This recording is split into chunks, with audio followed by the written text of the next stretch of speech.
Hi everyone and welcome to my studio. Today I'm going to paint a landscape and it's going to be a view of the Rocky Mountains in Canada. So let's get started.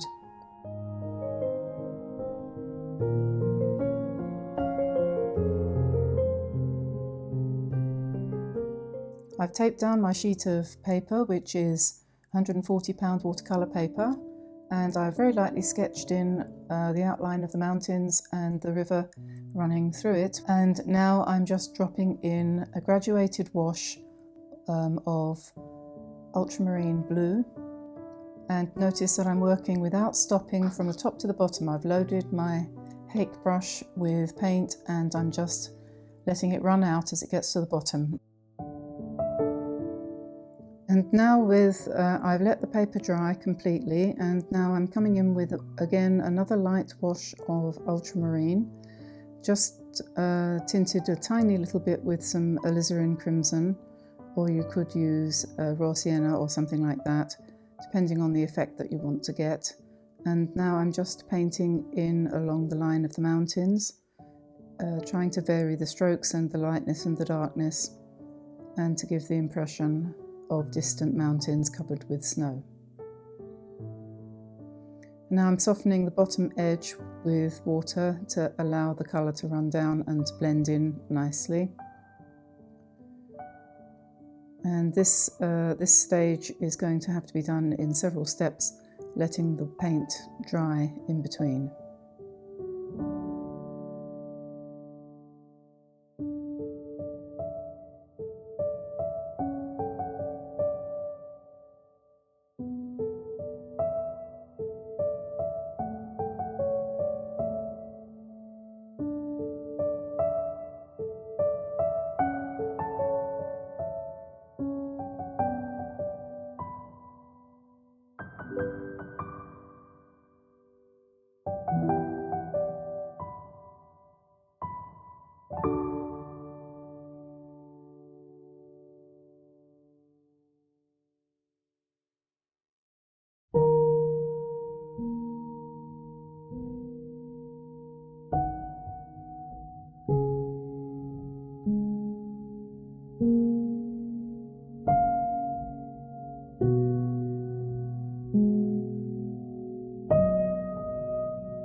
Now I'm starting on the midground, and I'm just coming in with some transparent yellow, or I would be using quinacridone gold if I hadn't run out of it.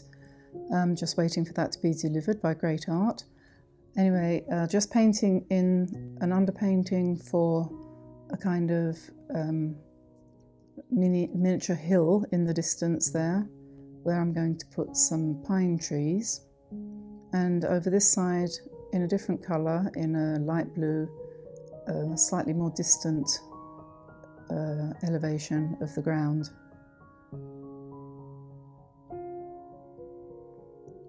And I'm going to put some trees here as well, so I'm just doing the underpainting for that.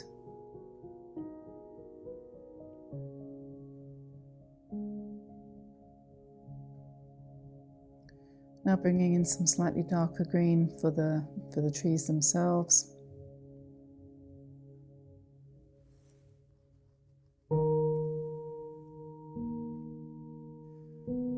And now I'm putting some blue in the centre of the painting to represent the stream that's running through from the front to the back. This is what attracts the eye into the painting.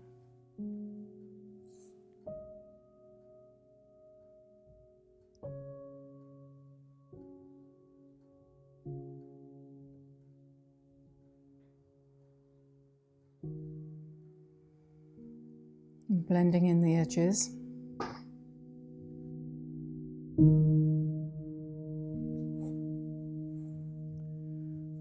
And now I'm going to use a mixture of different colours, yellow and green and blue and brown, of differing tones, just mixing and matching as I go along to cover the foreground with a nice variety of natural looking colours, which will also be an underpainting, and I'll be going over the top of that in due course.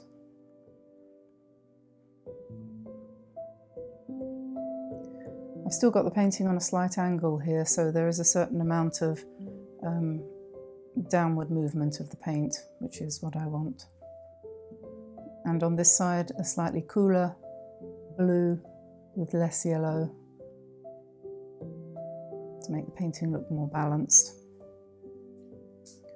Always have one side warmer than the other if you possibly can.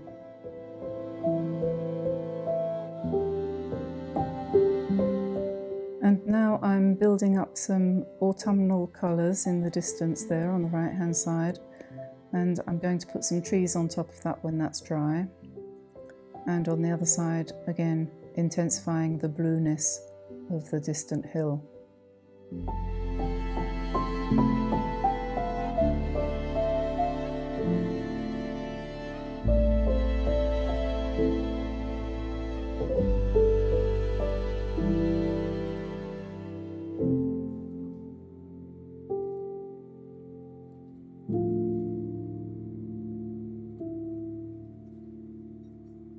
I'm varying the darkness here by adding some deeper shades of brownish green and trying to indicate the very far distant trees. And now I'm working on the other side of the painting, and for the sake of variety, these trees are further back in the distance, so they're more bluish, and I'm using a mixture of different blues and greens here.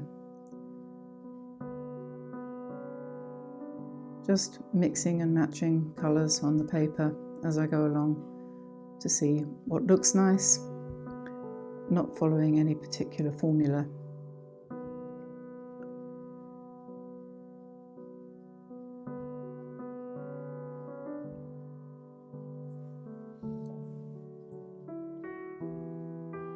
Now I'm starting to put in some more detailed trees on top of the area of general autumnal foliage here, which has obviously dried completely, so I've come back to it now that the whole painting is dry.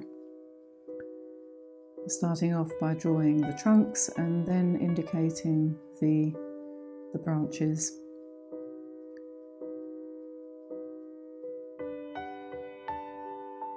I think this is burnt umber mixed with some olive green or hooker's green dark would also be fine. Any brown really. And now I'm softening the bottom edges so that the trees appear to fade away into the distance there. And I picked up a smaller brush. I felt that number 7 round was a little bit too big, so now I've just grabbed my number 4.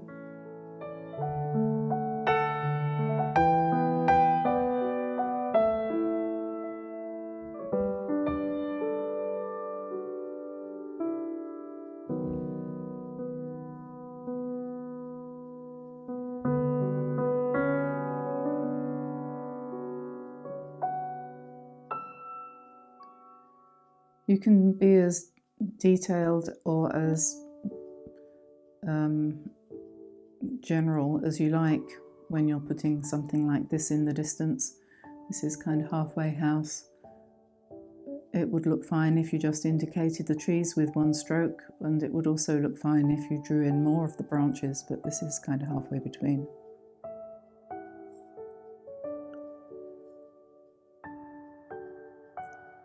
And when you're grouping them, you don't want to clump them all together. You want to make them all different sizes and different heights, if you possibly can, different darknesses, just to give a more general, natural effect. And on the other side, I'm going to make them, they're further away, so there's going to be somewhat less detail over this side.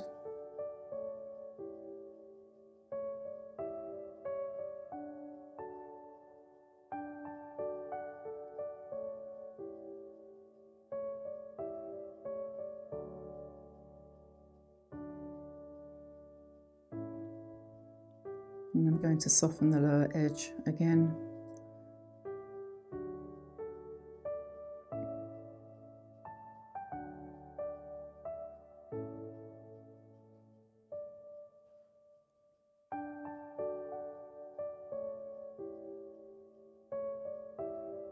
Always resisting the temptation to fiddle too much. We all fall foul of that sometimes.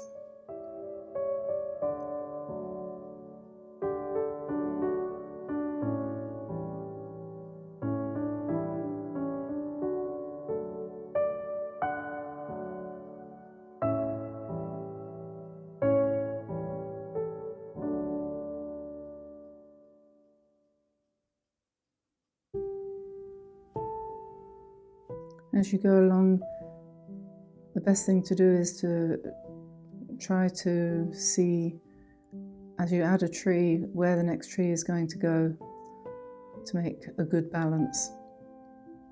And I'm just putting in some brown at the bottom of the trees there for a bit of contrast. And now I'm putting in a trunk for a larger tree, which is obviously much closer. I'm going to put in a few more trees here before moving on to the next stage in the painting.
And now the main part of the mid-distance is finished.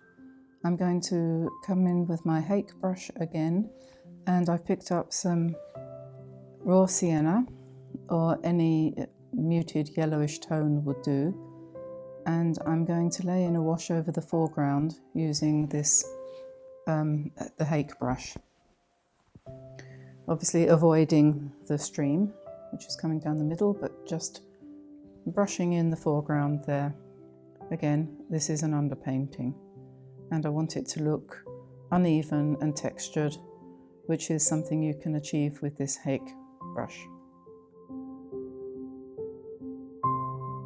Now back to my round brush, and I've picked up some olive green mixed with a bit of burnt umber or some dark brown colour, and I'm just indicating the banks of the stream, and then I'm going to come back in with a clean brush and soften the lower edge of what I've painted in, so that there's only one hard edge and one soft edge. And now I'm painting the actual bank of the river.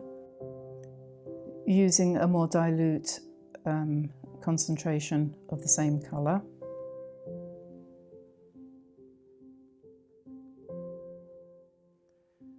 And now starting to put in some of the grassy banks along the side of the stream.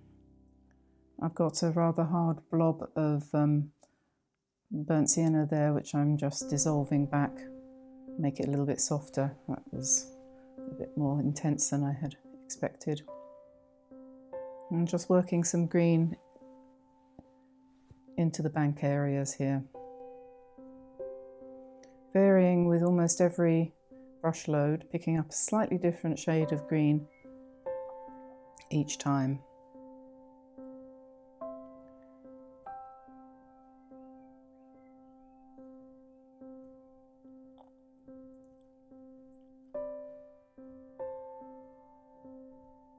And now going to the left-hand side, and my colour here is definitely more burnt umber than green, so that's a much more subtle green shade, again keeping the left bank cooler than the right bank.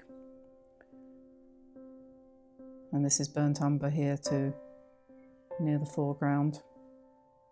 My plan is I'm going to have some twigs and a few bits of timber and things lying around on the banks, and there'll be some more trees nearer to the viewer as well.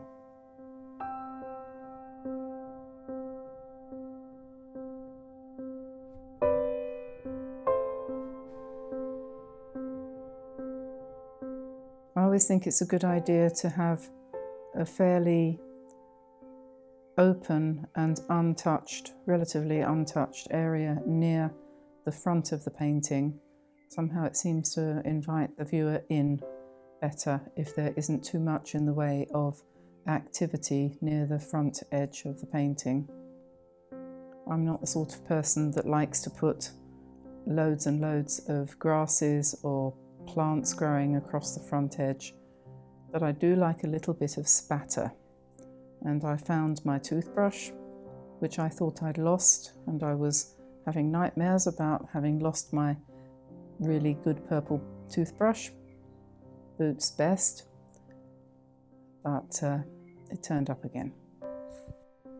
Now I've just gone ahead and quickly drawn in the position of the trees that I was referring to here, and I've used my watercolour pencil here, my black Staedtler Karat Aquarelle black watercolour pencil.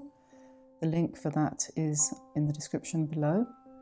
And I've drawn in the trees using this because I wanted to get the effect of the branches and things on the pine trees a little bit more intensely, and I thought it would be a good idea to try using the black watercolour pencil to emphasise the darks. Because as you start to paint over it, of course, you release the black that's in the pencil, which then gives you a nice varied set of shadows and so on and so forth. So it looks quite natural quite easily. It's quite a nifty trick. So I'm painting this rather large pine tree here, and then I'm just going over the lines that I've drawn to show the bits of twig and stuff that are lying around. Coming in with some darker green there.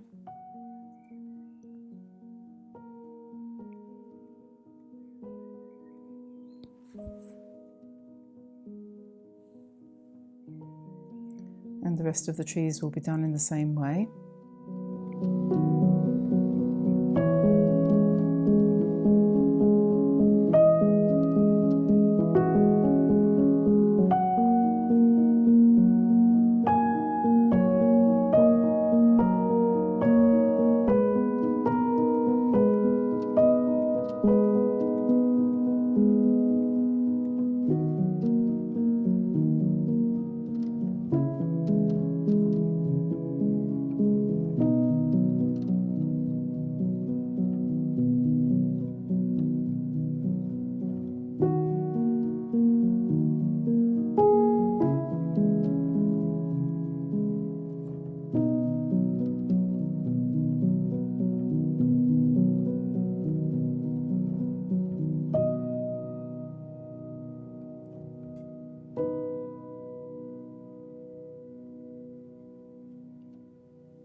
And here I'm just putting in some darker tones to strengthen and accent some of the features in the distance, which gives more of a sense of perspective.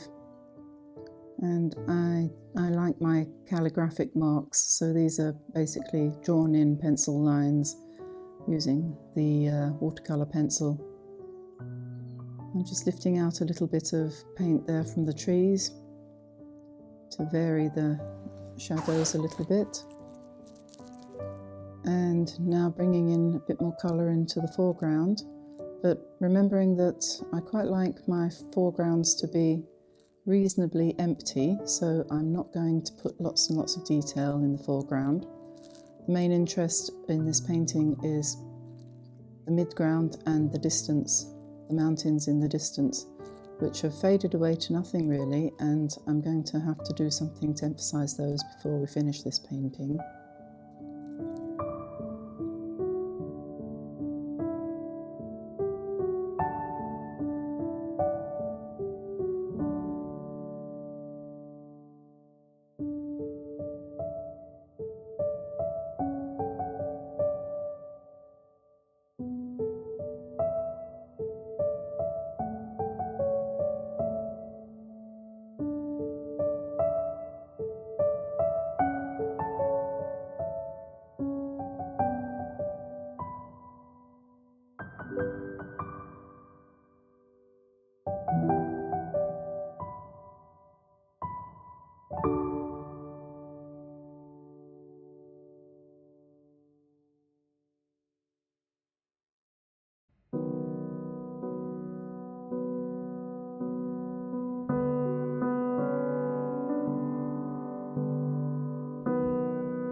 Now I'm putting in a few lines with my rigger, just a few calligraphic strokes there to add to the texture in the foreground, and just one or two grasses here on the bank.